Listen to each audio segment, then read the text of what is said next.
What if I told you that some of the greatest heroes of the Bible died as failures?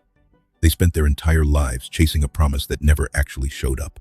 We talk about the miracles, but we rarely talk about the people who stayed faithful while the heavens stayed silent.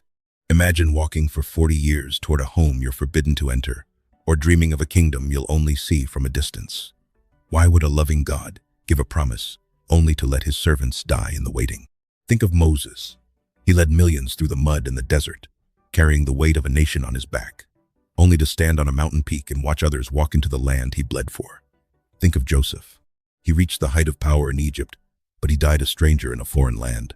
Never stepping foot in the home God swore to his fathers, he died so convinced of the future that he commanded his people to carry his bones with them when they finally left. Think of David, who spent his life preparing the gold and the plans for a temple his own hands were never allowed to build. The Bible says in Hebrews 11:13 that all these people were still living by faith when they died. They did not receive the things promised. They only saw them and welcomed them from a distance. It feels like a betrayal, doesn't it? You've been praying for that healing, that breakthrough, or that restored family for years. You're watching the clock, and God seems to be watching the centuries. The silence isn't just quiet, it's heavy. It's the crushing weight of wondering if you heard him wrong, or worse, if he forgot you were even there. But here's the secret. Their delay wasn't a denial, it was a legacy.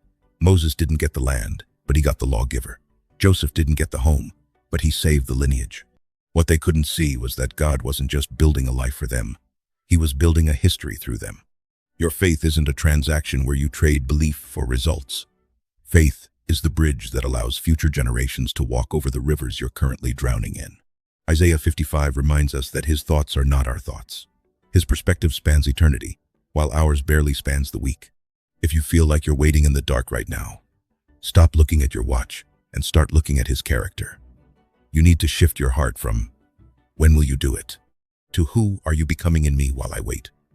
God is never early and never late, but he is always intentional. Even when the promise feels dead, the promiser is still alive. Your obedience is never wasted. It is being stored up as a testimony for someone who hasn't even been born yet. Keep trusting, because the story doesn't end when you close your eyes. God doesn't just fulfill promises, he fulfills people. And sometimes, the greatest miracle isn't getting what you wanted, but becoming who he intended.